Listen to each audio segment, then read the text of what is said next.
today's class. We're going to be studying Caitanya Caritamrta, Madhya lila, chapter 8. This chapter is called Talks Between the Lord and Ramananda Roy. We've been doing this chapter for a while. It's a long chapter. We're already on text 207. The chapters in CC are very long. You don't get 200 and something in Bhagavatam. So today we'll cover 275 to 277.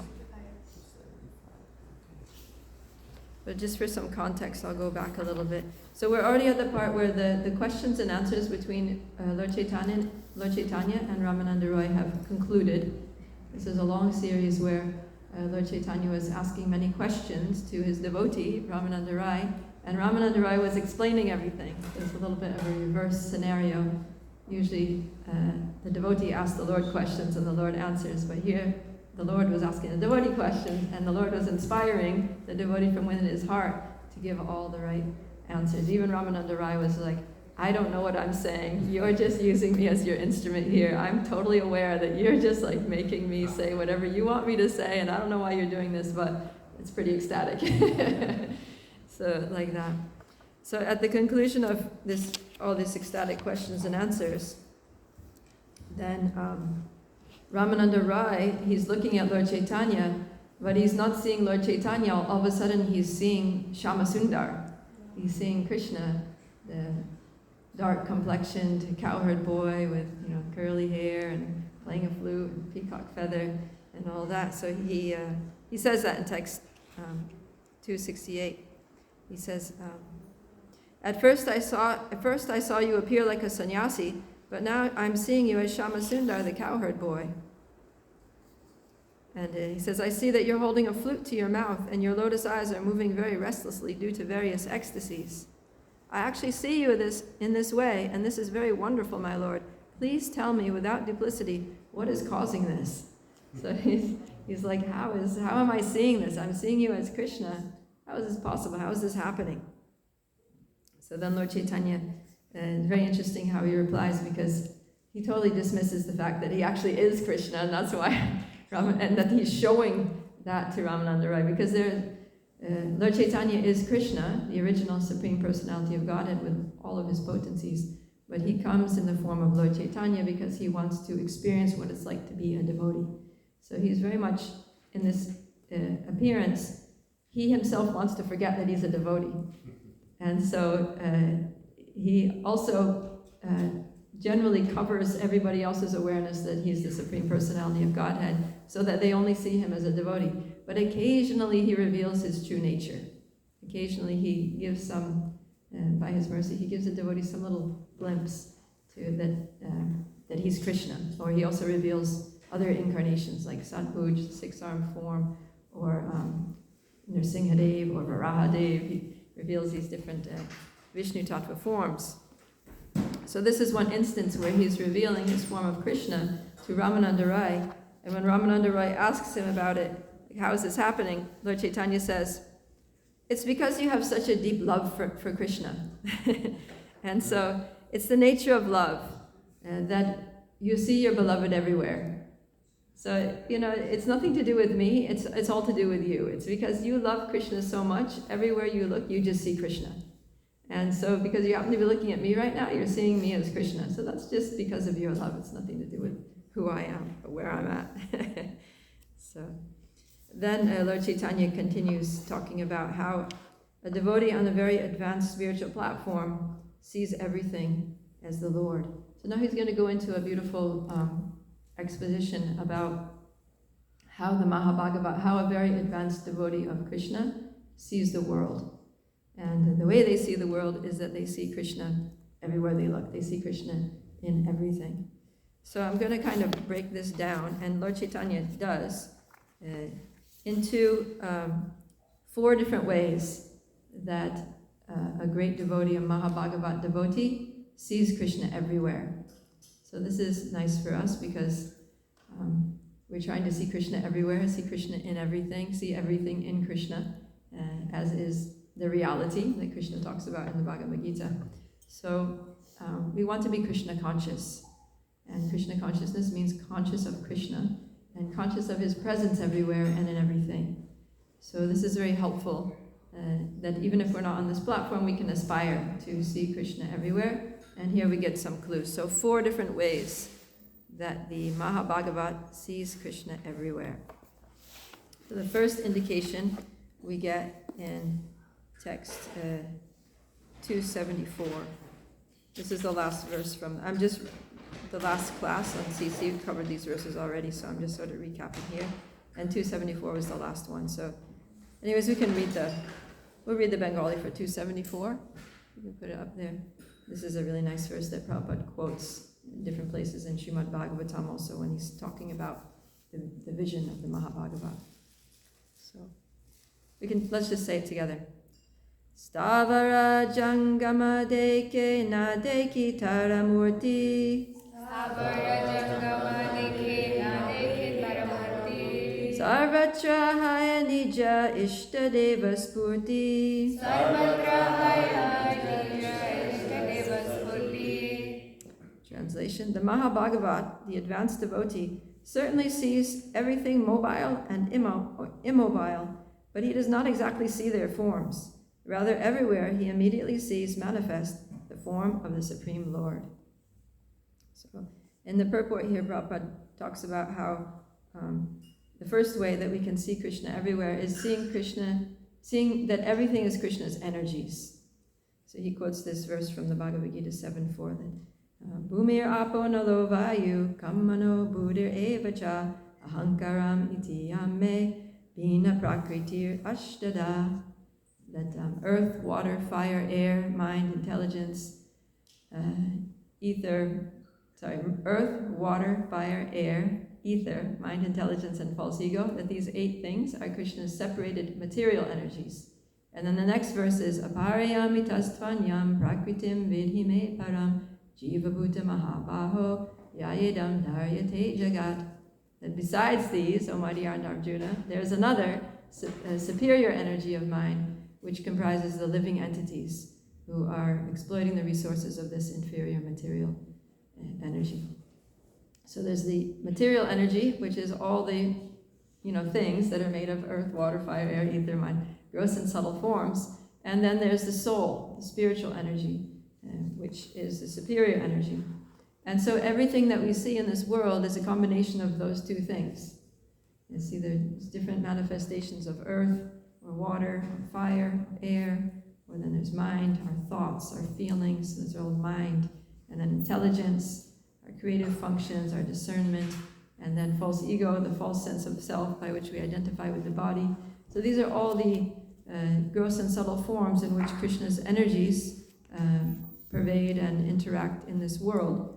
And then there's the soul. So whatever we see is either some combination of Krishna's material energies or Krishna's spiritual energies. And so everything is Krishna's energy, and so everything that we see is ultimately Krishna, because there's no difference between the energy and the source of that energy.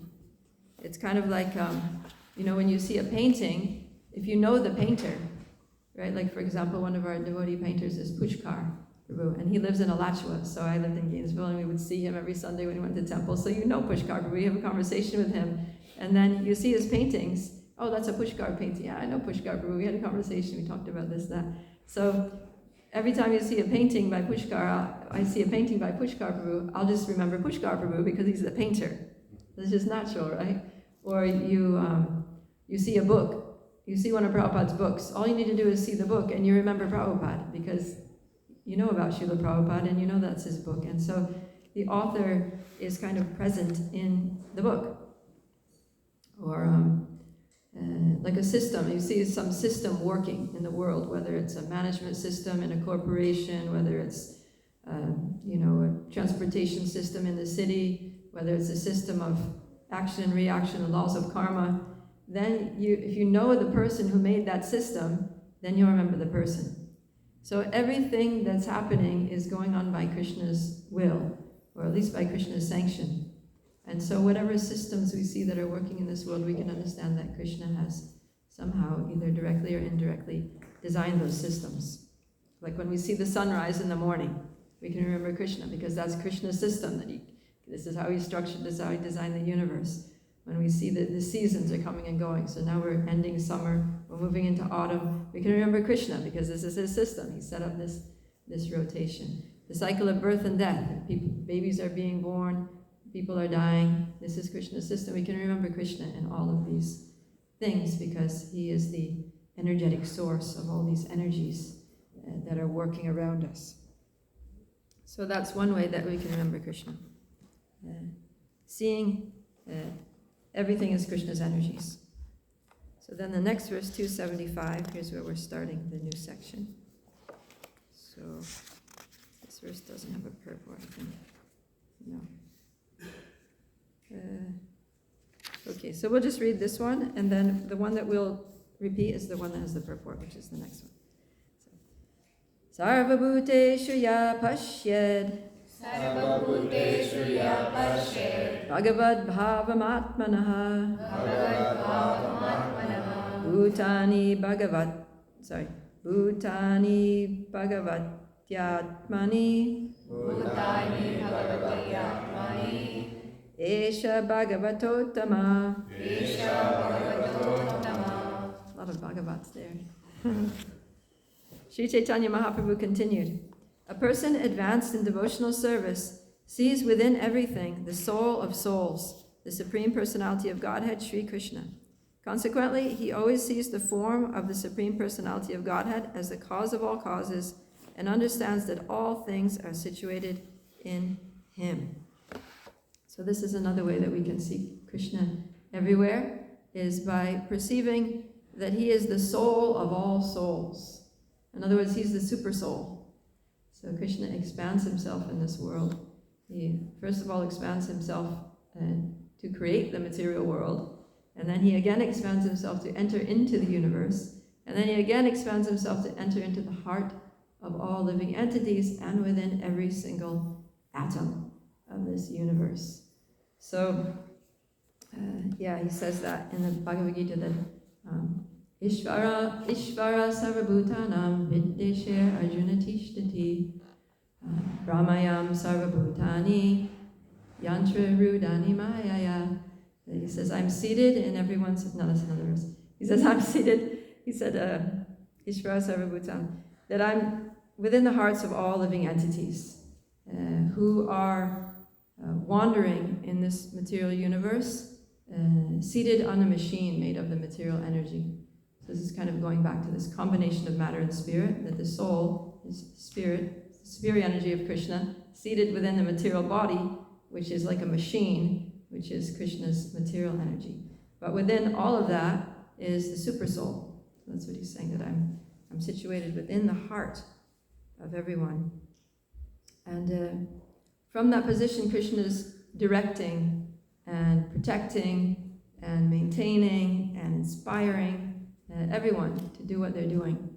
You know, like all the animals, they're born and they just immediately know, what their food is, what they need to do, how to build a house. Like there are these birds in Mayapur that make these amazing nests that they hang from they're not like situated like with the branches of the trees, but they actually hang from the tree, and they weave these, they're called weaver birds.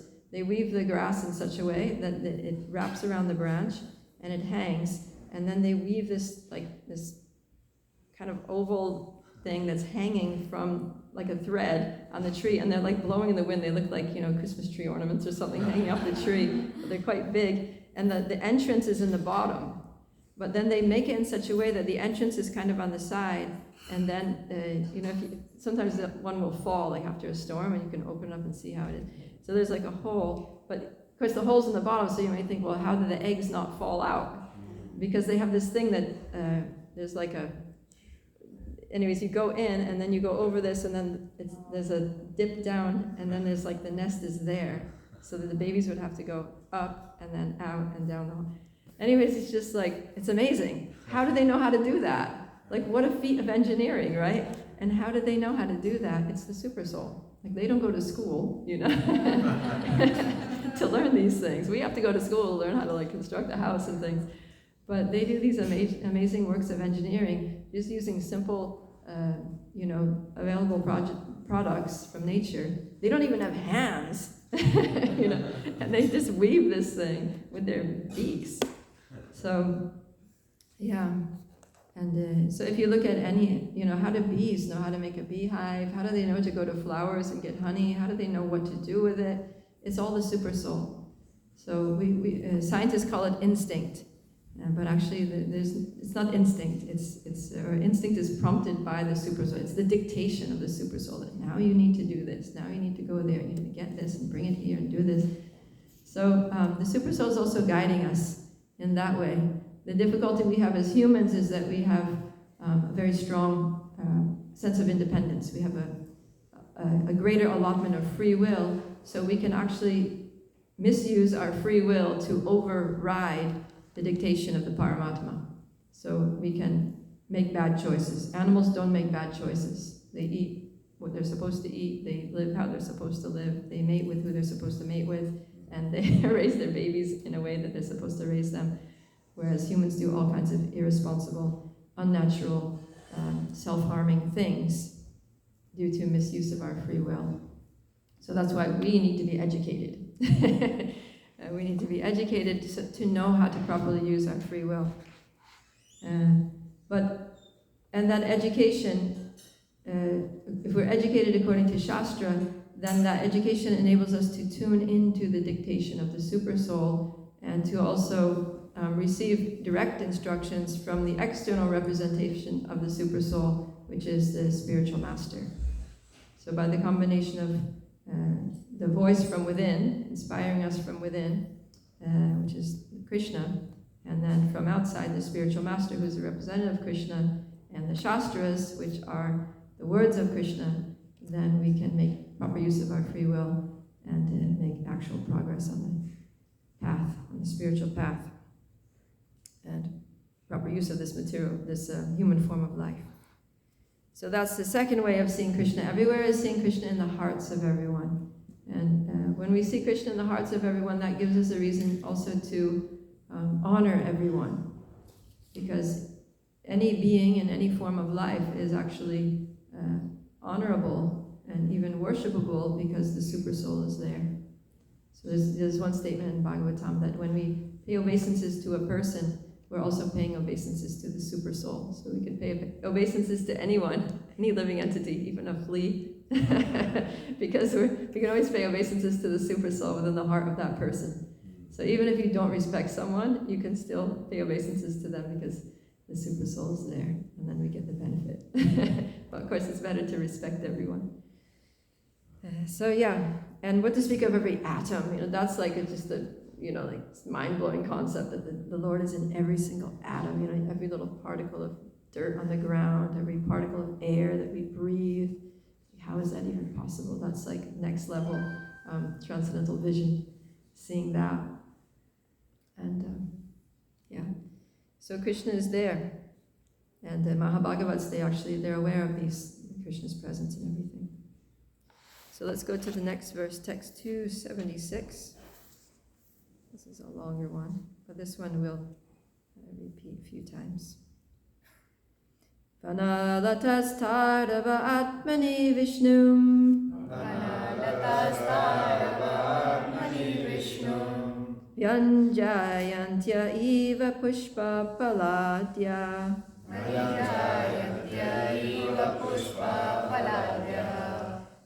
Pranata bhara vitapa madhudhara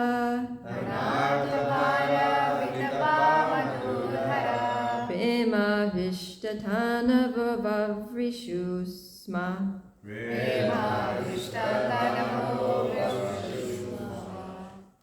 Vanalatastarava atmani vishnum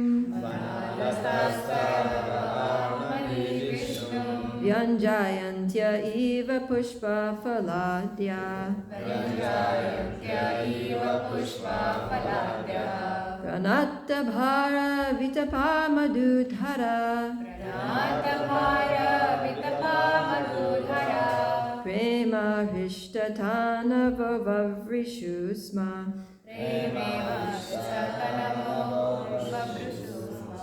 Please chant. Vanalatastarava atmani Vishnu Vyanjayanta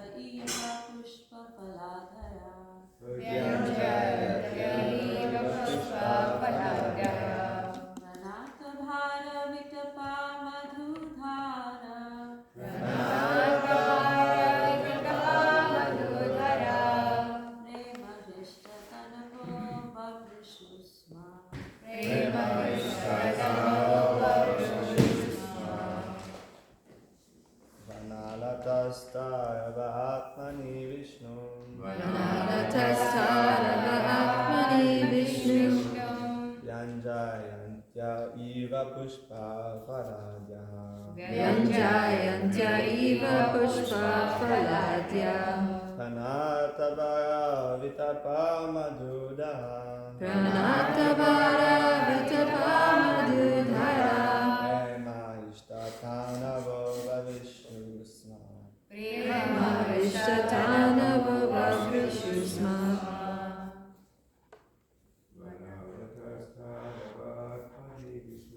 Vanalatastarava atmani Vishnu. Vyanjayantya iva pushpa faladya. Pranatabara vitapa madhudara. Prema vishtatana vova vishnu sma. Vanalatasarva atmani Vishnu. Vyanjayantya iva pushpa faladya. Pranatabara vitapa madhudara. Prema vishtatana vova vishnu sma. Let's do the word for word. Let's do this all together. Vanalata, the herbs and plants. Tadava, the trees. Atmani, in the Supreme Soul. Vishnu, the Supreme Personality of Godhead. Vyanjayantya, manifesting. Eva, like. Pushpa phala adya, filled with luxuriant fruits and flowers. Pranatavara, bowed down because of loads. Vitapa, the trees. Madhudara, showers of honey. Prema Vishta, inspired by love of Godhead. Tanava, whose bodies. Vavrishu, constantly rain. Sma, certainly. So, translation of purport by His Divine Grace A.C. Bhaktivedanta Swami Srila Prabhupada Ki Jai. The plants, creepers, and trees were full of fruits and flowers due to ecstatic love of Krishna. Indeed, being so full, they were bowing down. They were inspired by such deep love for Krishna that they were constantly pouring showers of honey. In this way, the gopis saw all the forests of Vrindavan. So we're talking here about how the Mahabhagavat sees the world. So the greatest Mahabhagavats are the gopis of Vrindavan, and this is how they see the world. And this is indicating another way that we can see Krishna in everything, is by seeing that everyone is serving Krishna. So I'll read the purport here. This verse, Srimad Bhagavatam 10:35-9, is one of the songs the gopis sang during Krishna's absence. In Krishna's absence, the gopis were always absorbed in thought of him. Similarly, the Mahabhagavat, the advanced devotee, sees everything as potentially serving the Lord. Srila Rupa Goswami states, Prapanchikataya buddhya hari sambhani vastuna mumukshu bi parityago vairagyam palgu katyate. The advanced devotee does not see anything as unconnected with Krishna. Unlike the Mayavadi philosophers, a devotee does not see the material world as false, because he knows that everything in the material world is connected to Krishna. A devotee knows how to utilize everything in the service of the Lord, and this is characteristic of the Mahabhagavat. The gopis saw the plants, creepers, and forest trees loaded with fruits and flowers and ready to serve Krishna. In this way, they immediately remembered their worshipable Lord, Sri Krishna. They did not simply see plants, creepers, and trees the way a mundaner sees them. Srila Prabhupada Ki Jai. So far, the first way of seeing Krishna everywhere in the world is what? To see Krishna's energy, to see it. That everything is Krishna's energies, material or spiritual energies, yeah. And then the second way was? Soul of all souls. The super soul in the heart of everyone and every atom. And now the third way is? Everyone is serving Krishna. See that everyone is somehow or other serving Krishna. Yeah, so this is the gopis. So the gopis are just walking through the forest and saying, oh, these trees are serving Krishna by producing flowers, right? Every tree produces flowers and leaves and fruits in due course of time. But the gopis are saying, no, they're serving Krishna. This is their service to Krishna. It's producing flowers for Krishna, producing fruits for Krishna, giving shade for Krishna, like this. So the Mahabhagavat sees that everyone is serving Krishna. This is something very amazing. And we hear about this, that there's like another word for Mahabhagavat is an Uttama Adhikari devotee. So an Uttama Adhikari devotee is one who sees that everyone is basically a pure devotee except oneself. Whereas the Madhyam Adhikari makes distinction between, okay, this person is a devotee that I can just open up and be friends with. This is a non-devotee or an envious person. Or this is a non-devotee who's innocent, and I should try to give them Krishna consciousness or share Krishna consciousness with them. And then this is a non-devotee who's envious. I should stay away from them because they're a demon or whatever, not a nice person. So they make distinctions like that there are some people that are serving Krishna and others who are not serving Krishna. But the Uttama Adhikari sees everyone as a servant of Krishna, that everyone is just inherently a servant of Krishna, is actually serving Krishna in everything that they do. And they, out of humility, they see that only themselves are not serving Krishna. So this is something almost inconceivable to us, right? But this is the vision of the Mahabhagavat. Even the trees are serving Krishna, the animals are serving Krishna, just everybody is serving Krishna. So how is this even happening? One thing is that, like we were talking about, that Krishna is controlling everything. That there's a system of the laws of karma, action and reaction, and that's all happening by the will of Krishna.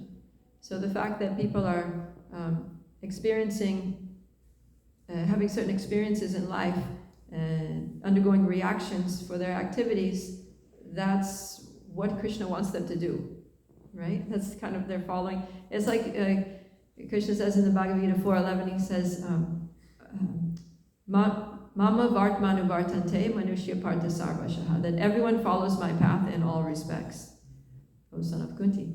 So everyone is following Krishna's path means that everyone is living their lives in a way that is directed by Krishna or sanctioned by Krishna.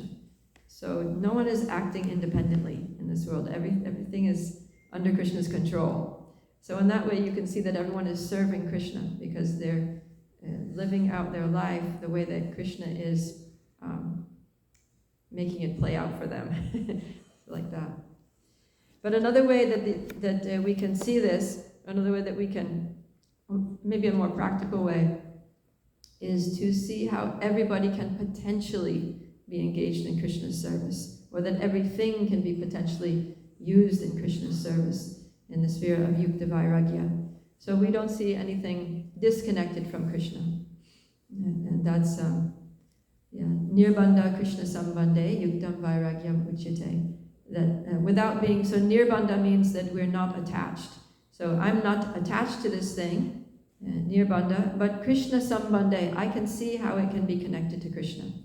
Like it may not, I may not have any connection to it, but it can be connected to Krishna, and so I'm going to be that vehicle by which this thing becomes reconnected to Krishna. And that applies to things of this world, like all the things of this world that we can use in Krishna's service, like our cars, our phones, our laptops, our things, and it also applies to people. That everyone can potentially be engaged in Krishna's service. So if we're walking down the street and we see a soul who is not currently apparently acting as a devotee, then we can see but this person has a potential to serve Krishna. So let me try to awaken that potential in them. Let me try to bring them to the service of Krishna and remind them who they really are, because deep down they are a servant of Krishna. And that's part of the way that Mahabhagavat sees that this person is inherently a servant of Krishna. They are an eternal blissful soul full of knowledge. Every living being is essentially a servant of Krishna. But they're just temporarily disconnected. So it's like, like the nature of this lamp is to give light. But if it's disconnected from the source of power, then it's dark.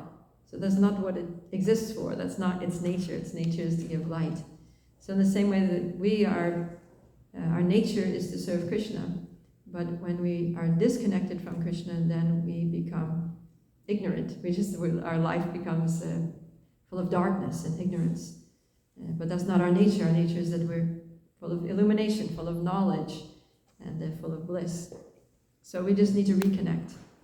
And so that's how the Uttama Adhikar sees it. This person is actually a pure devotee of Krishna. They're full of knowledge, full of bliss. They're an eternal, ecstatic soul, full of love and devotion for Krishna. They're just a little unplugged at the moment. We need to plug them in. As soon as we plug them in, as soon as we flip the switch, then everything is just going to turn on. Their bliss, their knowledge, their eternality, everything is just going to be switched on. And their real self is going to manifest.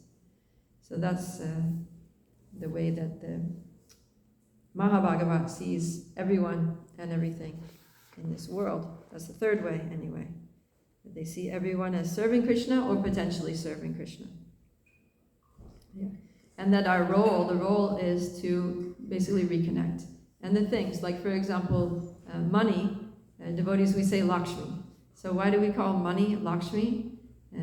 Because wealth is like fortune, and Lakshmi is the goddess of fortune, but also Lakshmi is the eternal consort of Narayan.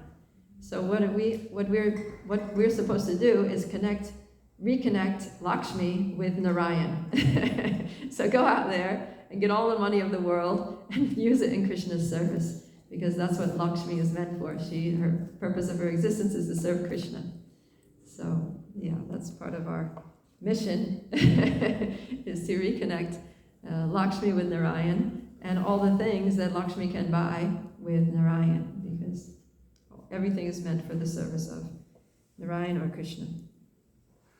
Okay, so let's go. This is the last verse that we'll do, is text 277, and this gives us the fourth way by which a devotee sees Krishna everywhere. Radha Krishna Tomar Maha Premahaya. Radha Krishna Tomar Maha Premahaya. Radha Krishna Tomar Maha Premahaya. Radha Krishna Tomar Maha Premahaya. Yahan Tahan Radha Krishna Tomare Spuraya. Yahan Tahan Radha Krishna Tomare Spuraya. Translation. Lord Chaitanya Mahaprabhu continued, "My dear Raya, you are an advanced devotee and are always filled with ecstatic love for Radha and Krishna. Therefore, whatever you see, anywhere and everywhere, simply awakens your Krishna consciousness." So this is the fourth way to see Krishna everywhere, is that the Mahabhagavat, for a Mahabhagavat, everything is like a stimulus to remember Krishna. Everything is like an udipana, as Rupa Goswami calls it, a stimulus. So Lord Chaitanya is saying that because you love Krishna, everything that you see, whatever you see, just reminds you, just awakens your Krishna consciousness. It stimulates more Krishna consciousness. So we see that, like the gopis, also another good example of this, that when they're walking through the forest, they would see a tamal tree. And tamal trees are dark, they're blackish, the bark is blackish. So they see the tamal tree and they remember Krishna. And they would think that the tamal tree is Krishna. And they would, "Oh, Krishna!" And they would run and they would embrace the tamal tree thinking that it's Krishna. So like, and yeah. Or they would see a storm cloud in the sky, that storm cloud color, darkish, blackish blue, and they would remember Krishna. Or they would see lightning flashing in the sky and they would remember Krishna's flashing, shiny yellow dhoti, blowing the breeze, or flashing here, going here and there as he runs along through the pasturing grounds of Vrindavan. Or they see a peacock or a peacock feather, they find a peacock feather on the ground and they remember Krishna because Krishna always wears a peacock feather. Or they'll see a lotus flower in the Yamuna and they'll remember Krishna because everything about Krishna is like a lotus flower, basically. There's that nice verse that Queen Kunti sings in the first canto, 8th chapter, and she says, "Nama Pankaja Nabaya, Naba Pankaja Nabaya." So Pankaja means lotus. Nama Pankaja Nabaya. That I offer my obeisances to Krishna, whose navel is like a lotus flower. Nama Pankaja Malane. So that wears a garland, mala, made of lotus flowers. And then Nama Pankaja Netraya, or Netrana, that his eyes, nature means eyes. I offer my obeisances to Krishna, whose eyes are like lotus petals. Namaste Pankajangre, that I offer my obeisances to Angre means feet, whose feet are have the impression or the symbol of the lotus is actually, I say engraved, but it's like it's there. It's one of the symbols on Krishna's lotus feet. So, all the different parts of Krishna's body are like lotus flowers. So if the gopis see lotus flower, they immediately remember Krishna's feet, Krishna's navel, Krishna's eyes, Krishna's everything, the lotus flower garland that he wears. So this is the way that Mahabhagavat sees the world, that whatever they see, they just remember Krishna. It awakens their remembrance of Krishna. And when I was teaching school at the Sri Mayapur International School in Mayapur Dham, I was teaching the high school students Bhakti Shastri. And after we studied, there's a couple of sections of Bhagavad Gita where Krishna gives indications of different ways to remember him by seeing the things of this world, where he says, I'm the light of the sun, and of rivers, I'm the Ganga, of mountains, I'm the Himalayas, of fish, I'm the shark, and like this, he goes through all the different ways that we can remember him when we see things. So then after we studied those chapters, chapter 7 and chapter 10, then I told the students we're going to go for a walk in which we're going to see Krishna everywhere. And I said, so the process is this, that you have to bring a notebook and a pencil, and we're going to walk. It's going to be like an hour-long walk, and we're just going to walk slowly, stop at different places, and just observe what we see, and note down everything that reminds you of Krishna. And you can't say anything, it has to be completely silent, Mona Vrata walk. And so we did that, and it was in Mayapur. So for those of you who are familiar with Mayapur, we started at the temple right after Darshanarti, and then we went down that footpath that goes past the Gurukul and the elephant shelter, and then we took a right onto Tarampur Road and went down to the Jalangi Ghat there, and then we kept going around. We went on that nice little footpath that passes up through, it goes along the course of the Jalangi, and there's all these trees where they tap, the date palm trees where they get the date palm. They make the date palm gur from that. And then we turned back across the fields there and came out back on the ISKCON land by the Goshala, and then to school. And then everybody, so it was really good. Everyone was writing. And then when we got back to the classroom, then I said, okay, what did you all find? And they were like so ecstatic. I mean, they were ecstatic as anything. And they had written down like 50 different things, And we wrote them all on the board, and we noted them all down. And it was just like everything that they saw practically they could think of some way that it was connected with Krishna, or reminded them of Krishna, or a pastime of Krishna, or something. They saw some logs lying along the side of the road, and they were like, oh, Jagannath Baladev Subhadra. They were carved from logs. Or they saw a boat that was there in the Jalangi, and they're like, oh, Krishna's boat pastime that we just had there in the pool, College Park.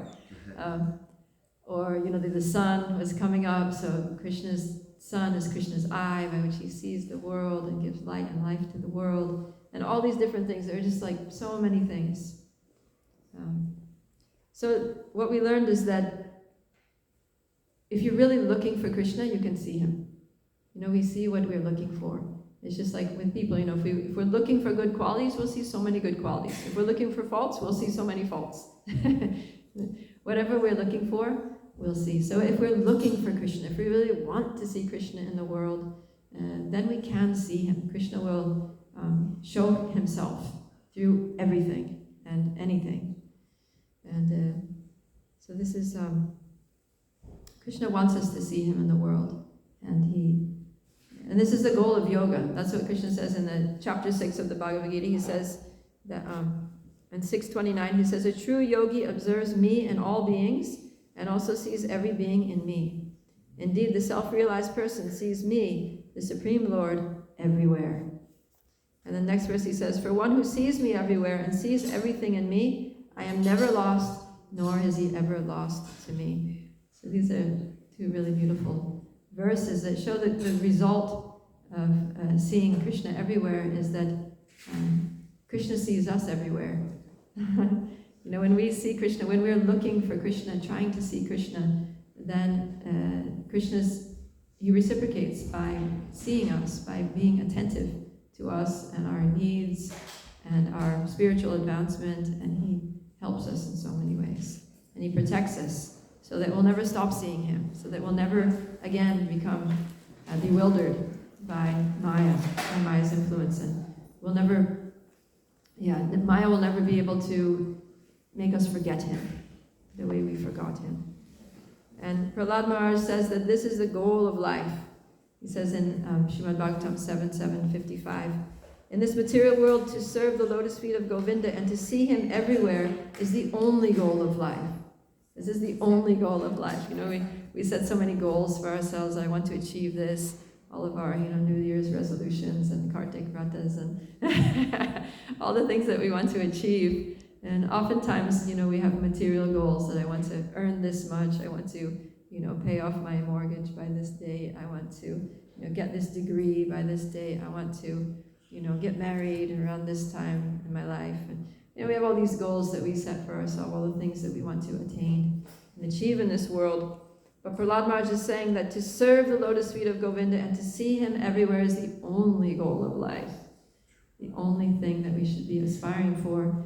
And everything else should be accepted to the degree that it assists us in that goal, that it supports us in making progress towards that goal of life, of seeing Krishna everywhere. So, of course, we're not on that level yet, of seeing Krishna everywhere. We have a lot of work to do, and that's what. And it's not easy, right? We see it's not easy. We tend to just see material things and forget Krishna, right? We forget Krishna a lot, unfortunately. So in those verses in the 6th chapter of Bhagavad Gita, when Krishna is telling Arjuna, that the true yogi sees me everywhere, and you just have to control your mind and think of me at all times, and always think of me, become my devotee, all that. Then Krishna says, Arjuna says that Krishna is very difficult. This is very difficult to control the mind. It's difficult to remember you all the time and see you everywhere because the mind is just all over the place. For 1 minute it'll focus on you, or for a split second, and then it'll just go to something else. It's so chanchala, it's like the wind. To control the mind is more difficult than the wind. And Krishna, he responds and he says yes. He says in 6:35, he says, Asamshayam mahabaho mano durni graham chalam. He says, Asamshayam, without a doubt, Arjuna, this mind is difficult to control. It's durni graham, difficult to control, and it's chalam, it's flickering. It's always going somewhere. But then he says, Abhyasena tu konteya, but, tu means but, and abhyas means practice. He says, but by practice, and vairagyena chagrihyate. And vairagya means detachment. He says, but by practice and detachment, it's possible. It can be controlled. You can come to think of me and see me everywhere. It just requires some practice. So we have to really practice remembering Krishna. And how do we do that? By chanting his holy names, by hearing about him, by seeing him here in the temple, beautiful forms of Shri Radhikala Chanji, Dharmapali Subhadra, Shri Gauritai. And when we see him, then we're going to remember him. Of course, we may not be able to see him everywhere, but at least when we look at Radhikala Chanji, hopefully we can see him. Hopefully we're not that spaced out that even standing in front of the deity, we're seeing something else. At least try to focus and see the deity. While we're chanting the holy names, try to feel Krishna's presence in his name. When we're hearing about Krishna, try to really tune in and see Krishna in our mind's eye as we're hearing some pastime. Visualize that pastime in the mind and try to hold on to that vision as long as we can. Remember it throughout the day, like that. And whenever throughout the day we can also remember this beautiful Radhikala Chanji and the specifics, this white swans on the purple clothes and the beautiful contrast of that, and this nice blue fan and his turban, and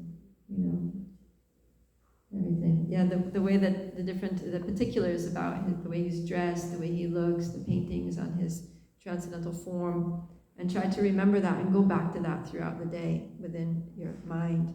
And this is how we can come to remember. Because basically we've forgotten Krishna for so long, we're like a person with amnesia. You know, that we actually have a relationship with Krishna. We have eternal relationship with Krishna. We have love for Krishna. We have attraction for Krishna, but we've just forgotten it all. It's just like, there's this movie about this young couple. They just got married, and just a few weeks or months after their marriage, the wife gets in a car accident, and she gets a bad head injury, and she forgets everything. She gets total amnesia, and she forgets her husband. And then he, approaches her, and she's like, "Who are you? Just get away from me, don't touch me." And he's like, "Whoa," so then it's like this whole process by which he has to, he's determined, to bring back their relationship. They're just newly married, and he loves her, and, but she's, it's very tragic for him. So basically he just does everything he can to remind her of who she is and what they shared together and their life together. And so that's what the process of bhakti is. It's to remind us of who we are and who Krishna is and of our life together and all the things that we share together and the love that we have for each other. So the process for doing this is what he did, and what generally they do if somebody has like amnesia after an injury or something, is that they expose the person to all the things. Like they'll listen to songs that they enjoyed listening to together. They'll listen to that music. So we listen to the songs from the spiritual world, right? Hare Krishna Kirtan. Like the Hare Krishna Maha Mantra is practically the national anthem of Goloka. It's like the song that they're always singing in the spiritual world. So by singing that song, that same old song that we used to always listen to and sing and love, then that's hopefully going to jog our memories and make us remember, oh yeah, I once lived in this place where they would always sing this song. Or by hearing about the activities of the spiritual world, then hopefully we'll start to remember that, oh yeah, I have a place in those activities, that I have a part to play there, I have a service to perform in this pastime. And not just hearing about them, but actually doing them. Like the activities of devotional service, like, sitting down and making a garland for the deities. It's like, that's what we used to do, that's like what souls do in Goloka, is they make garlands for Radha and Krishna. They cook for Radha and Krishna, for the divine couple. They serve them, they dress them, they, do so many services. So we try to do those same services, observe like the pastimes that they have, like swinging them on the swing. We observe that pastime, like making all the arrangements for their boat pastime. And these are things that we do eternally, and we're just trying to, although we don't have attachment to them, but hopefully by doing them we'll remember that, yeah, this is what I do. And then, and then discussing the moods and the values and the etiquettes and the behavior of people in the spiritual world, right? And we learn that from Shastra, how Krishna relates with his eternal associates, how they relate with each other, how they treat others. So by hearing, we just need to keep hearing all of these things and singing those old songs from the spiritual world and doing the activities of the spiritual world, and looking at, seeing things, like seeing depictions, illustrations, like the paintings on the wall, and then gradually we'll remember by Krishna's mercy also. We'll start to remember who we really are, and then we'll start to see Krishna everywhere. So so these 4 ways. What's the first way? Of seeing Krishna everywhere? Krishna's energies. Everything is Krishna's energies. Okay, what else? Soul of all souls, super soul. The Krishna is the soul of all souls. He's a super soul in everyone's heart. Third way? Everyone is serving Krishna. Everyone's serving Krishna either now or they have the potential to do so. Yeah. The fourth way? It stimulates Everything we see stimulates awakens our remembrance of Krishna. And yeah, so we just need to perform the practices of bhakti, and we can actually come to the stage of seeing the world the way a Mahabhagavat sees it. We can actually attain this vision of the world by the mercy of the Lord and the acharyas who have given us this amazing process of devotional service. So I'll stop there. Any questions or comments?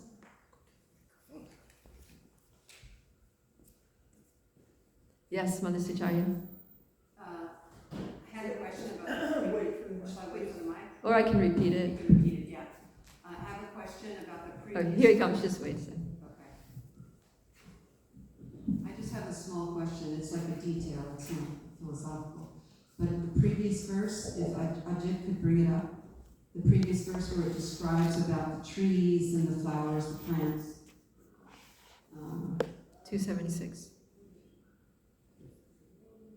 So in that verse, Srila Prabhupada translates, if I could look at the translation, the word-for-word translation. Okay, so there it is. Prabhupada calls the trees Tarava, and then he also calls the trees, go down a little bit, please. He also calls them Vitapa. So I'm just wondering why Prabhupada is using these, the same word, but he has a different description. So I'm just wondering what that is. Is it like trees with fruits? Is it trees with flowers? Is it something? Did you notice anything about that? I don't know, I'd have to look up. I know Tara, like Taru Vanchakalpa, Taru Vyascha. These are the synonyms of tree. They're We synonyms. use so many words we use for tree, like vriksha, Yeah. taru, tarava. So from taru, tarava has come vitapa. So there are so many, in Sanskrit there are so many words which describes tree. So Okay. it's just, they have used. All right, so we have a Sanskrit scholar here, Prerna, who's telling us that these in Sanskrit there are many different synonyms for trees, and that taru means means tree, and vitapa also means tree. So it's two different words. And then I just wanted your point you were making about how the super soul gives direction to each living entity, and also the animals. You were talking about those birds that weave their nest. It is so beautiful. And you were saying, how do they know how to do that? So I'm just wondering, recently I saw a video clip of the oceans. I didn't want to see it, but I was in the dentist's office and they have the TV right above you, so all you can see is this. So they had a clip on aquatics, and specifically humpback whales. And so they were showing how every year the humpback whales migrate to this place in the Caribbean near the coral reef. But what's unusual is that when the babies are born, they don't know how to swim or dive or anything. The mother has to train them for over a year in this special place, and they have a very close bond. So she teaches them how to defend themselves, how to fight, how to live, because they don't have a clue, and if they were left by themselves, they wouldn't get it. So it's just amazing how Krishna's, his feature as the super soul, how it's so different in so many different varieties of life. So would you comment on that? Yeah, I mean, what's inspiring the mother to teach the children, right? That's also the super soul. So, I mean, whether the super soul is giving knowledge directly, or is inspiring one soul to teach another soul, it's the super soul. Any inspiration or direction that we get, or our conscience, that we understand what's right and wrong, what to do and what not to do, that's prompted by the super soul. Yeah. So. Yeah, it's very complex and full of variety. That Krishna, he likes variety, and this material world is a reflection of the spiritual world, which is full of variety, unlimited variety. So yeah, each species of life has a difference in the way that they do their things, the way they learn their things, but ultimately it's all orchestrated, it's all overseen and sanctioned by the Super Soul. Krishna says, Upajastanamantascha.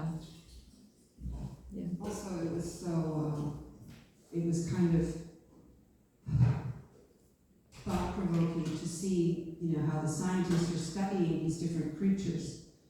And specifically, the male humpback whale will sing. And they've recorded these songs of the whales. And they have like poetry in them. So there seems almost like a bit of human qualities in the animal species as well. Because these songs that they sing, they're related to mating and their life, and it's like a whole poetry. Mm-hmm.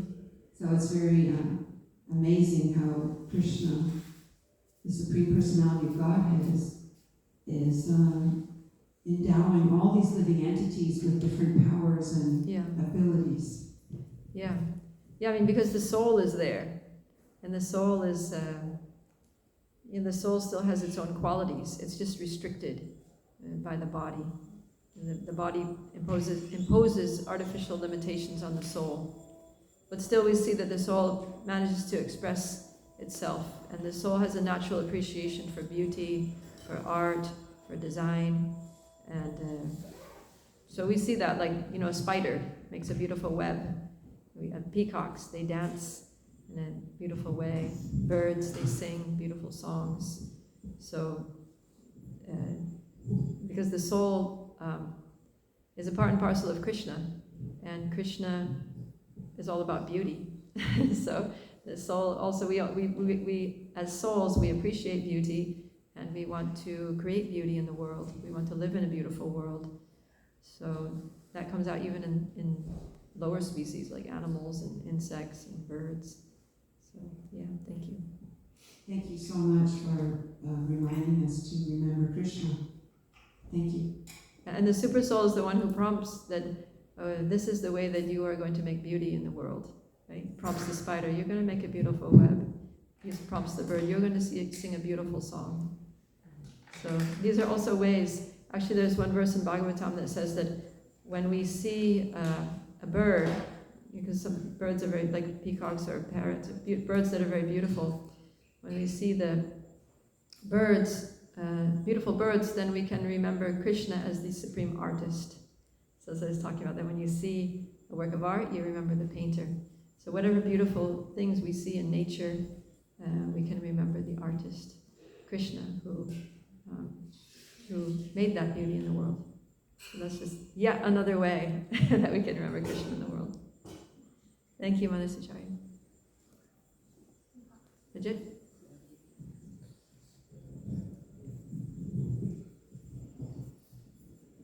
Thank you for such a nice class.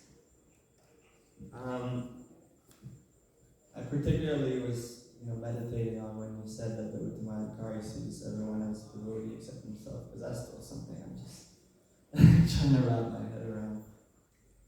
What did you say? I didn't hear what you said. Yeah, I said, Just hold the mic really close. That's okay. Hare Krishna. So I was meditating on how the Uttamadhikari sees, or the Mahabhagavad sees, that everyone is a devotee and serving Krishna in some way except for himself. And that's still very bewildering to me. But I was thinking that even those that we see as being like not serving Krishna at all, or just doing sinful activity left and right, and couldn't care less about the scriptures, and in a way, though, they're serving Krishna in that they make the innocent, sincere souls want to get out of here. You know what I mean? That's true. It makes the material world like not a fun place to be. Yeah. If everybody was all like pious and nice, how much interest would we have in our spiritual lives? So I was wondering what you think about this. Yeah, good point. Yeah, all those horrible people out there. They're helping us to understand that this is not the place to find happiness. Yeah, I mean, the extension to that was like, it's harder to see Go ahead, Krishna. say it all on the mic. The extension to that point was it's harder to see Krishna in the not so beautiful things of life. I would like to see, okay, Krishna stimulating us to want to go back. Yeah. But it was, it's easy to see Krishna and the beauty and the nice things of life, but it's harder to see Krishna and his hardships and difficulties and not so nice people, not so nice things. Yeah. But the thing is that we need those not so nice people, because our tendency is that when we see beautiful things, we don't think of Krishna, we think of our own enjoyment, right? Like we think, oh, what a beautiful scene, this is so romantic, let me just enjoy, right? But when people are nasty to us, then we're like, oh God, please help me deal with this person, right? So, because our nature is that when things are going well, we get into, we forget Krishna and think about our enjoyment. And when things are bad, we remember Krishna. So we need to be in bad circumstances a lot until we can actually start to remember Krishna more in the good times and more in the beauty and the nice things of this world. Then Krishna can give us a lot of nice things, and we'll just go deeper and deeper in our gratitude and remembering him. Okay? Yes, Rama.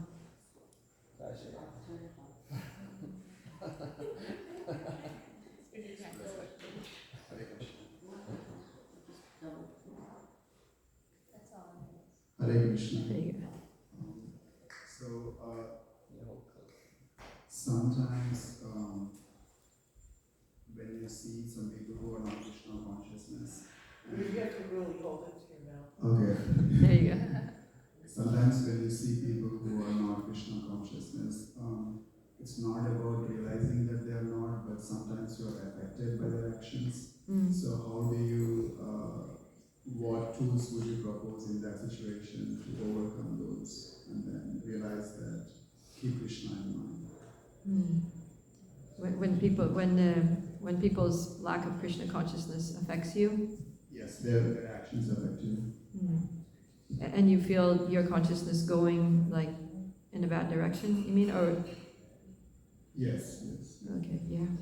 Because if people are, people around us do nasty things, or they're just ignorant, just plain ignorant or something, then, we can be, if we're strong in our Krishna consciousness, then we can just be like, okay, this is just an ignorant person who is, being nasty, and I'll just take that as a reminder that this world is not for my enjoyment. But sometimes people are materialistic in such a way that it actually attracts us, right? That it actually lowers our consciousness, and it starts pulling us away from Krishna. So when we have to be aware. As devotees, we need to be aware of our consciousness and aware of how things affect our consciousness, and always praying to Krishna for good association and for strength to be able to resist those things, because we all have our little weaknesses and attractions to this world. That's why we're still here. And so Maya knows what those weaknesses are. She knows what our little points of vulnerability are, and so she'll send people who allure us. They touch us in areas of susceptibility, and they pull us away from Krishna. So how to prevent that from happening is that we need to really have a strong sadhana, very strong sadhana, and regular, on a daily basis. So that's why Srila Prabhupada gave us this really nice and safe program of getting up early in the morning, every morning, 365 days a year, and chanting 16 rounds of Hare Krishna Mahamantra on japa beads, seeing the deity, hearing from Srimad Bhagavatam or Caitanya Caritamrta, reading like that together, discussing, and doing kirtan with devotees, taking prasadam, worshipping the spiritual master, praying to the spiritual master for mercy, and to be able to overcome the onslaught of Maya, the attacks of Maya. And so if we start every day with a really intense and focused spiritual program, then when we go out into the world, those things won't affect us as much. And gradually our consciousness will rise above all of those influences. So no matter what happens, we'll just be like on another level, you know, like everything's kind of going on. It's like you're standing on the roof of a tall building and looking down, and you see all the people in the city walking around doing their things. Cars are driving here and there, and you know, and sirens are whistling, and whatever, you know, conversations are going on. You see everything happening, but you're up there and you're just like, Hare Krishna, Hare Krishna, Krishna Krishna, Hare Hare, Hare Ram, Hare Ram, Ram. You're just on another platform. So like that, we're actually on the ground with people, but our consciousness is there on the top of the building, right? And so whatever those people are doing, we're aloof from it. We can be a little aloof, and we can still interact with them. We can, you know, of course, we talk to people, we work with people, we do things with people. We can sit and, you know, work together, eat together, play together, whatever. But our consciousness is not affected by the materialistic things that may come up in that association. Does that make sense?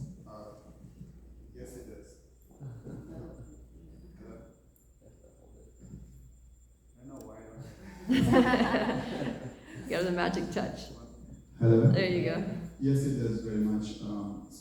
Thank you for emphasizing the sadhana. Right, sadhana is important to have that mindfulness that you can come back to when you're in the middle of unpleasant things. Yeah. That makes sense. And that's Krishna's instruction, right? Abhyasena vairagyena. So abhyas means practice. Sadhana also means practice.